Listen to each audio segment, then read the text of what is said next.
Hello guys, mga kapadadyon, good morning at nandito na nga tayo sa Balad sa sentro ng Jeddah, Saudi Arabia. Sa mga bago pa lang na nandyan, makinig kayo at huwag nyo namang i-skip ang video ito, pagtiyagaan nyo munang panoorin. Para sa lahat at sisipagan natin ulit ang paggawa ng video. At ito na nga guys, kasama ko si Do It Yourself, ang ating kaibigan. At sa aming pag-ikot-ikot dito sa lugar na ito ay napapansin nyo naman na nag-prepare pa sila ng kanilang mga paninda. Kasi nga ngayon ay Ramadan, mamaya pa silang bandang alas 7 ng gabi kakain. Kaya ganun ang Ramadan dito. So habang nag-prepare sila ng kanilang mga paninda, ayan si Kuya, minikos-mikos na niya yung kanyang paninda. At tuloy-tuloy lang ang ating pagkuha ng video. Ayan, at meron na nga ditong nagtatanong. At pare-pareho lang sa kanila guys ang kanilang mga paninda, mga french fries, mga drinks, na coffee, shawarma. Ayan, at ang dami nga ng tao kaysa nakaraang taon, mas dumoble ang dami ng tao dito sa loob na ito o dito sa lugar na ito. So, ikot-ikot muna kami kasi inintay naming mamayang gabi. Dahil sa mamayang gabi, mas lalong dumugin o dagsa ang tao dito. Kahit sila ay kakain lang, kwentuhan, mag-cellphone, ganun lang ang buhay nila dito, napakasimple lang. So, sa aking pag-ikot-ikot dito, may napapansin tayong isang nationality na siguro kanila itong kapwa nationality na umiiyak nga dito. So hindi ko alam kung ano yung iniiyak ni Kuya dito. Ayan, papansin niyo naman, biglang tinulungan siya. Ayan.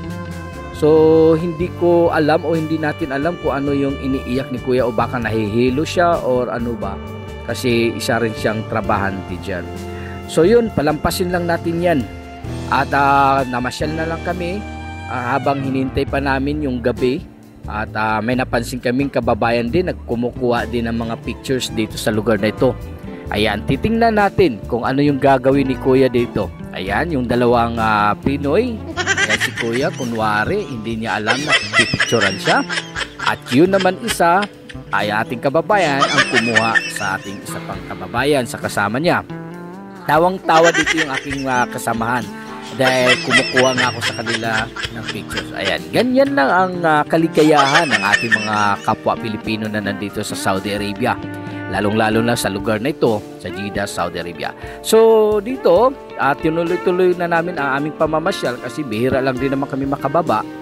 At iniikot na namin itong lugar na to kahit paulit-ulit na lang. Marami naman tayong video na dito natin kinuha. So mas nagugustuhan ko pa ngayon dahil maliwanag at yan talagang pinapaganda nila lalo yung lugar na ito.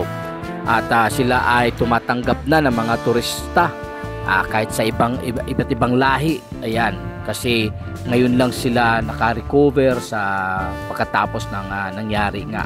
So ito, bago lang bukas ito, dati kasi walang ganito. So natutuwa kami kasi meron na palang ganito. Ang sarap dito guys, sobrang ang ganda, malinis, ang simoy ng hangin, napaka presko lang. Kaya natutuwa kami nung pumasok kami dito kasi nung una sarado to. At ngayon nga ay bagong-bago, bagong pintura. Ayan ang kanilang landscape. Tapos yung napapansin namin na talagang ito yung nagustuhan ko dito sa lugar nito kasi walang nagtitinda sa kanilang mga park o yun sa kanilang lugar na pwede mong pasyalan. Bawal ang magtinda. So ito, hindi ko alam kung anong ibig sabihin nitong fountain na to, kung ano yung symbolized nito. Basta yun na yung ating nakikita, kayo na ang i-imagine nyo na lang yun kung ano yun talaga, anong ibig sabihin nun. Sabi ng kasama ko dyan ay ano daw, shell. Hindi ko alam kung anong klaseng shell kasi marami naman yan dito, yung mga perlas or ano. At tinuloy-tuloy namin, tapos may napansin din kami na itong talahib or itong pagwapo si Kuya. Tama na. Ayan, tuloy-tuloy lang natin. Ayan, namamasyal tayo dito.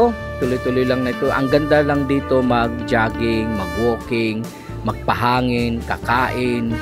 Ayan, mas maganda dito kasi talagang presko ang hangin. At hindi lang yung hangin, yung wala kang dapat iisipin kundi mamasyal lang talaga ng mamasyal. Yun talaga nakaka-refresh ng utak. At ito nga nakapagtataka, hindi natin alam na mas lalong gumaganda pala yung paligid natin kung hahayaan lang natin yung damo. Kasi sa atin to talahib yata to o anong tawag sa inyo. Kasi sa amin to nung bata pa kami ay tinatanggal namin to kaya pinapatunog itong damo na to. Sa atin kasi to talahib, tapos dito ginawa talaga nila landscape nila at sinasadya talaga nilang lagyan ng ganito kasi marami na rin gumagamit ito sa atin So tingnan nyo naman at napakaganda yung napakalawak na dagat, hinuhukay lang nila yan guys para pumasok yung dagat, kaya mas lalong gumaganda ang paligid, nagkaroon sila ng dagat. Yung dagat naman is fresh talaga yan at hindi stagnant, tuloy-tuloy lang yan magmula doon sa pinakaano nila. So yung kasama ko dalawa, kumuha din sila ng video, nagkwentuhan, at ako naman ay tinuloy-tuloy ko lang itong pag-video. So tuloy lang hanggang mayroon kaming pupunta na store kasi mayroon kaming balak na bilhin. Kaso nga lang yung panahon na ito o yung oras na to ay sarado pa, alas 9 pa magbukas ng gabi. So ayan, tuloy lang tayo, samahan nyo ako. Mamasyal at pasyalan natin to para makita nyo rin kung gaano kaganda ang kanilang mga park. Walang paninda, magbitbit ka lang ng pagkain mo, soft drinks, tubig. Ayan, at ang nakakaano lang dito kasi wala silang CR dito. Kaya napakalinis dito. At yun nga ay hindi natin itutok sa tao kapag kumuha tayo ng video sa public kasi bawal. May mga asawa na ayaw nilang makunan yung kanilang anak o yung may mga asawa na ayaw nilang makunan din yung kanilang partner. So maingat lang tayo sa mga bago pa lang na sumampa dito sa Saudi Arabia. Ingat sa public sa pagkuha ng mga videos, pictures. Titingnan nyo at susundin nyo talaga ang mga sign. May mga signboard kasi yan na bawal, lalong-lalo na kung ang kukunan nyo ay isang building na pang-government kasi bawal talaga yan sa kanila. Tulad ng mga yan, ganyan na matataas na tulad ng kanilang mga bangko o yung ano pa yung kanila mga bangko sentral, yung mga bawal yun. So dito, ayan, magpartner, ayan, at nagdala lang sila ng pagkain at dito na sila kakain.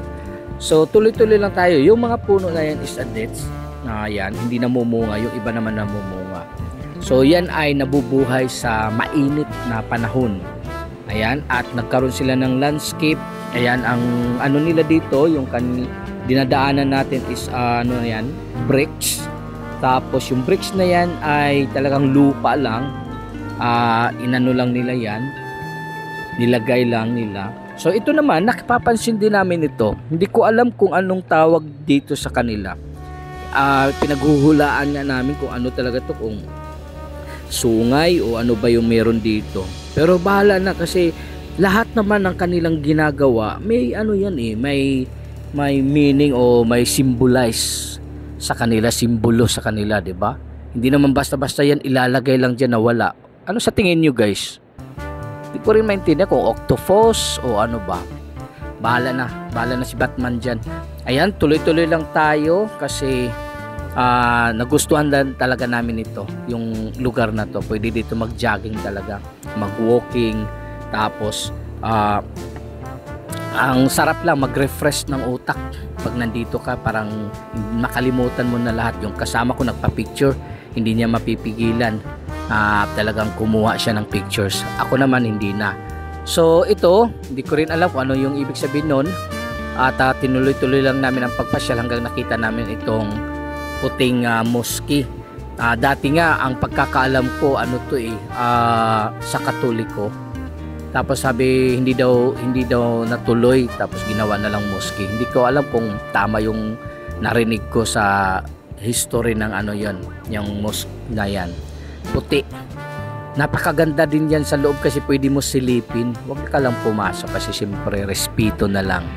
At saka kapag nagkuha ka ng pictures dito, malayuan or malapitan, wag lang talaga itutok sa at makikiramdam ka sa paligid kung may kumukuha din ng mga pictures bago ka kumuha, para hindi ka sasabit doon sa ano nila, kasi papadelete sa'yo or minsan i-confiscate ang cellphone mo, mahirap na, di ba?